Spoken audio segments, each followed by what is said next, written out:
Hello everyone, मैं हूं प्रेरणा। स्वागत है आपका यूट्यूब सहेली चैनल में।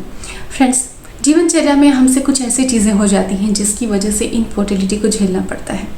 तो ऐसी कुछ चीज़ों के बारे में आज आपको बताना चाहूँगी जो कि बेहद ज़रूरी और आज के समय को देखते हुए ये कारण बहुत बड़े होते जा रहे हैं इनफर्टिलिटी के, और ये हमारे द्वारा की गई छोटी छोटी गलतियां हैं जिसकी वजह से आगे चल के हमें इनफर्टिलिटी हो सकती है। तो ये वीडियो समझे जाने ताकि आप ये गलतियां ना करें, और अगर आपके साथ ये प्रॉब्लम है तो फिर आप उसे जल्दी से जल्दी सॉल्व करने की कोशिश करें ताकि आपकी प्रॉब्लम जटिल ना हो जाए। सबसे पहला रीज़न आज के समय में इनफर्टिलिटी केसेस में जो देखने में आ रहा है वो है पोषण का स्तर। आज के समय में सेलिब्रेशन का, लाइफस्टाइल का एक बहुत ही बड़ा हिस्सा हो चुके हैं फास्ट फूड, जिनमें सारी अनहेल्दी चीज़ें, चाहे हम अजीनोमोटो की बात करें, चाहे मैदे की बात करें, चाहे हम ट्रांस फैट की बात करें, शामिल हो चुका है। और ये सारी चीज़ें बिल्कुल जहरीली हैं, आपकी फर्टिलिटी को पूरी तरह से ख़त्म कर सकती हैं। अगर आप लंबे समय तक इसको यूज़ करते हैं तो आपके हार्मोन को पूरी तरह से डिस्टर्ब कर सकती हैं, क्योंकि इनमें पोषक तत्व यानी कि विटामिन्स, प्रोटीन, इनकी भारी कमी होती है और ये आपके शरीर में अनहेल्दी चीज़ें जनरेट करने के सिवा कुछ भी नहीं करते हैं। तो आज के समय में खान पान का जो प्रचलन है, जो तरीका है, जो शौक है, जो पसंद बन चुकी हैं, वो चीज़ें इनफर्टिलिटी का एक प्रमुख कारण है। दूसरा जो प्रमुख रीज़न आज के समय में देखा जा रहा है, ऐसे बहुत ज़्यादा केसेस बढ़ रहे हैं। अगर हम डेटा और स्टैटिस्टिक्स की बात करें तो वो अलग हैं, लेकिन प्रैक्टिकली जो देखने में आ रहा है, 10 में से 9 महिलाएं जिनका पीरियड डिस्टर्ब है, वज़न बढ़ रहा है, मिले तो पता चलेगा कि उनको पीसीओडी है, चाहे वो बच्ची हों चाहे वो महिलाएं हों। तो पीसीओडी होता क्यों है? पीसीओडी लाइफस्टाइल ख़राब होने की वजह से होता है।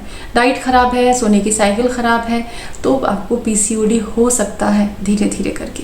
तो अपनी लाइफस्टाइल को सुधारें, सोने का जो साइकिल है वो सुधारें, फल सब्जियों का सेवन ज़्यादा करें, थोड़ी एक्सरसाइज करें, क्योंकि डिजिटल प्लेटफॉर्म पे आने के बाद अब लगभग लोगों की लाइफस्टाइल बहुत ही ज़्यादा सेडेंटरी हो गई है। तो इस वजह से आपको पीसीओडी की प्रॉब्लम हो सकती है। आप एक्सरसाइज नियमित करें, खान पान को ठीक रखें, अदरवाइज पीसीओ की वजह से आपको भी इनफर्टिलिटी हो सकती है। तीसरा और जो प्रमुख लक्षण है वो है सेक्सुअली ट्रांसमिटेड डिजीजेस।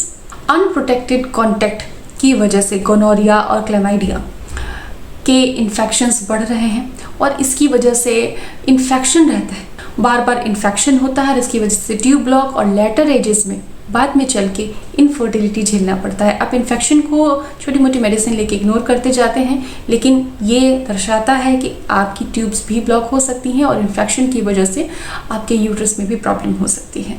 चौथा जो कारण आज के समय में बहुत ज़्यादा देखने में आ रहा है कि लाइफस्टाइल में भाग दौड़ है, काम है, समय नहीं है हमको बेबी प्लान करने का और अनवांटेड प्रेगनेंसी आ जाती है तो पिल्स लेकर उनको रिमूव कर दिया जाता है। लेकिन ये मेडिसिन आपकी यूट्रस को काफ़ी डैमेज कर सकती हैं। यूट्रस आपका चिपक सकता है, यूट्रस में इन्फेक्शन हो सकता है, यूट्रस की लेयर ख़राब हो सकती है, आपके हार्मोन्स डिस्टर्ब हो सकते हैं, आपको पीसीओडी हो सकता है, आपकी ट्यूब रिलेटेड इश्यूज हो सकती हैं।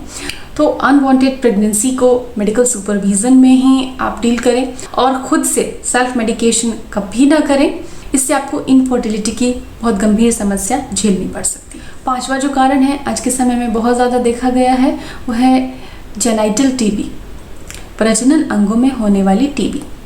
कई बार इसके लक्षण एकदम साइलेंट होते हैं, पता ही नहीं चलता, लेकिन अगर आपके पीरियड डिस्टर्ब हो गए हैं, पीरियड का फ्लो डिस्टर्ब हो गया है, पीरियड बंद हो गए हैं, बार बार इन्फेक्शन हो रहा है, स्वेलिंग लग रही है, भारीपन लग रहा है, क्रैम्प रहता है, हल्का हल्का मीठा मीठा दर्द रहता है, ऐसी किसी भी तरह की अगर एबनॉर्मलिटी अगर आपको पीरियड्स में नज़र आ रही है तो तुरंत आप डॉक्टर से ज़रूर मिलें, क्योंकि जेनाइटल टीबी इनफर्टिलिटी का एक बड़ा ही कारण बनती जा रही है, शहरों में भी और गाँवों में भी, भारत के शहरों में भी और गाँवों में भी।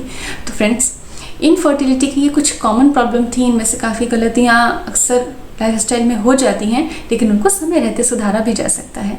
तो अगर आपके साथ भी ऐसी प्रॉब्लम है तो आप जल्दी से जल्दी उसको ठीक कर सकते हैं और आपकी यूट्यूब सहेली आपके लिए ऐसे कई होम रेमेडीज़, टिप्स लेके आती हैं, जैसे कि आप डाइट एंड न्यूट्रिशन की थेरेपी से अपनी इनफर्टिलिटी प्रॉब्लम को सरलता से डील कर सकते हैं बिना साइड इफ़ेक्ट के। उम्मीद करती हूँ कि हमारी सहेलियों को ये वीडियो अच्छा लगा होगा। बने रहें हमारे साथ, मिलते हैं नेक्स्ट वीडियो में। धन्यवाद।